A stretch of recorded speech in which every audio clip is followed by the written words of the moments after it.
राधिका 18 साल की थी और आज उसे जबरदस्ती दुल्हन की तरह तैयार किया जा रहा था। उसके रोने की आवाज से पूरे घर में शोर मचा पड़ा था। मुझे शादी नहीं करनी, मुझे जाने दो, छोड़ दो मुझे।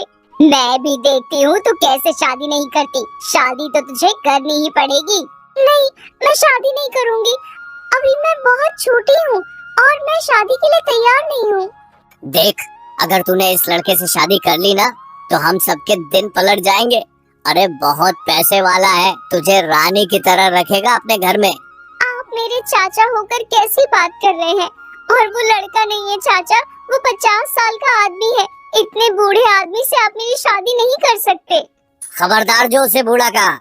अगर उसने सुन लिया तो बिना तुझसे शादी किए यहाँ से चला जाएगा। जाने दो ना, मैं अभी सिर्फ 18 साल की हूँ और वो 50 साल का। ये शादी सरासर गलत है। एक तो तेरे माँ बाप तुझे बचपन में ही हमारे पास छोड़कर भगवान को प्यारे हो गए। अब क्या हम तेरे लिए कोई राजकुमार ढूंढ कर लाएंगे क्या? कौन करेगा तुझसे शादी? कोई बात नहीं चाची, आप मेरी शादी मत करना। मैं जिंदगी भर आपका सारा काम करूंगी, लेकिन इतनी ज्यादा उम्र के आदमी के साथ मेरी शादी मत कीजिए। नहीं नहीं, हम जिंदगी भर तेरा बोझ नहीं उठा सकते। और फिर उससे शादी करने के बदले वो हमें पूरे 50,000 दे रहा है। शादी तो तुझे करनी ही पड़ेगी। उसके बाद राधिका की जबरन उस 50 साल के आदमी धनीराम से शादी करवा दी गई। धनीराम राधिका को गांव से शहर अपनी हवेली में ले आया। देख राधिका, मेरी पहले से शादी हो चुकी है और मेरी पत्नी भी इसी हवेली में मेरे साथ रहती है। तो फिर आपने मेरे साथ शादी करके मेरी जिंदगी क्यों खराब की? शादी? कैसी शादी? मेरे पति ने तेरे चाचा के सामने शादी का नाटक किया है। पूरे 50,000 दिए हैं तेरे। अरे हमें तो घर के काम करने के लिए एक नौकरानी चाहिए थी जो जिंदगी भर हमारी सेवा करे। और हमारे कोई संतान भी नहीं है। जब तू हमें एक बेटा पैदा करके दे देगी तो उसके बाद तुझे जिंदगी भर घर में नौकर की तरह काम करना पड़ेगा, समझ गई? आप अपनी पत्नी के रहते किस तरह की बातें कर रहे हैं? आपको शर्म नहीं आती? इसमें शर्म की क्या बात है? मुझे भी अपने बुढ़ापे का सहारा चाहिए। और वैसे भी कौन से मेरे पति तुम्हें जिंदगी भर अपने साथ रखने वाले हैं? बस एक बार तुम्हारे कोई संतान हो जाए, उसके बाद तुम अपनी जगह और हम अपनी जगह। कुछ महीनों के बाद जब राधिका ने एक बेटे को जन्म दिया तो बेटे को जन्म देते ही उस बच्चे को राधिका से छीनकर धनीराम की पत्नी ने अपने पास रख लिया। मुझे मेरे बच्चे के साथ रहने दो, वो मेरा बच्चा है, मैं उसके बिना नहीं रह सकती। खबरदार जो उसे अपना बच्चा कहा। तू इस घर में सिर्फ एक नौकरानी है, उस बच्चे की माँ मैं हूँ। देख लड़की, तेरा काम पूरा हुआ। अब तो घर का काम काज संभाल और खुश रह। भूल जा इस बच्चे से तेरा कोई लेना देना भी है। एक दिन धनीराम और उसकी पत्नी टीवी में न्यूज़ देख रहे थे और राधिका वहीं पर साफ सफाई का काम कर रही थी। तभी न्यूज़ में राधिका ने सुना कि अगर किसी भी महिला को अपने ऊपर हो रहे अत्याचार की शिकायत करनी है तो वो दिए गए नंबर पर फोन कर सकता है। क्योंकि राधिका थोड़ी सी पढ़ी लिखी थी, इसलिए उसने चुपचाप वो नंबर एक पर्ची पर लिखकर अपने पास रख लिया और एक मौके की तलाश करने लगी।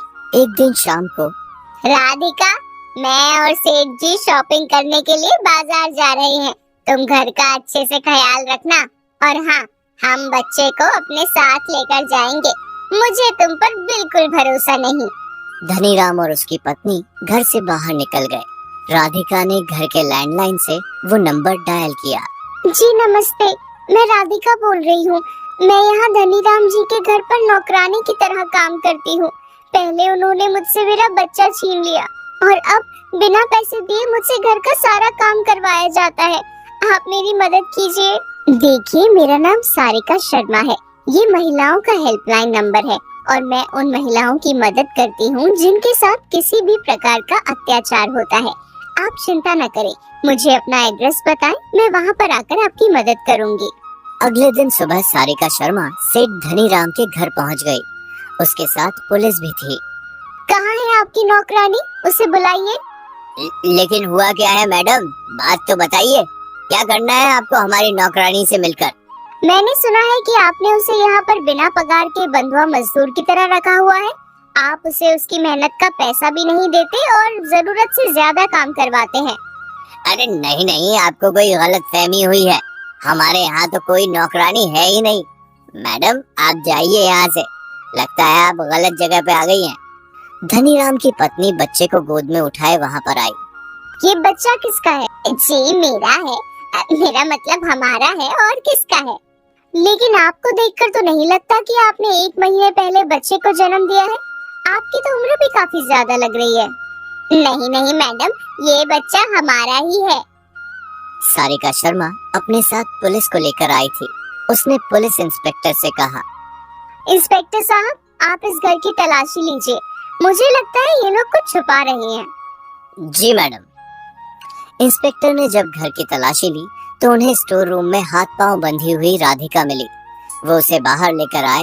मैडम, ये बच्चा मेरा है। मैं इसकी सगी माँ हूँ। मैं समझ सकती हूँ, तुम चिंता मत करो, तुम्हारे साथ जस्टिस होगा।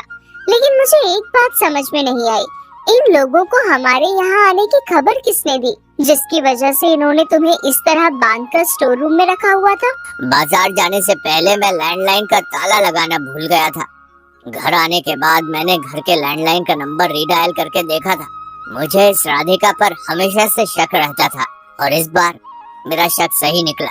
इसीलिए सुबह आप लोगों की गाड़ी आते देखी तो हमने इसके हाथ पांव बांधकर स्टोर रूम में छुपा दिया। सिर्फ इतना ही नहीं मैडम, इन लोगों ने कल रात को मुझे बहुत मारा। बहुत होशियार बनते हो ना तुम, अब जेल में जाकर तुम्हारी सारी होशियारी निकलेगी। इंस्पेक्टर साहब, गिरफ्तार कर लीजिए इन दोनों को। अब मैं अपने बच्चे को लेकर कहाँ जाऊंगी? मेरे चाचा ने तो मुझे पहले ही इस आदमी को बेच दिया था। तुम चिंता मत करो राधिका, हम तुम्हें नारी निकेतन भेजेंगे। वहाँ पर तुम्हारी और तुम्हारे बच्चे की अच्छी तरह से देखभाल होगी और तुम्हें कुछ रोजगार भी दिया जाएगा। रही बात तुम्हारे चाचा की, तो उन्हें भी सजा मिलेगी। हमारी पुलिस टीम जाकर उन्हें भी गिरफ्तार करेगी, क्योंकि इस जुर्म में वो भी शामिल है। सारिका शर्मा ने राधिका को उसका बच्चा वापस लौटा दिया। राधिका के चेहरे पर मुस्कुराहट आ गई, क्योंकि आज उसे अपना बच्चा और अपनी जिंदगी दोनों वापस मिल गए थे।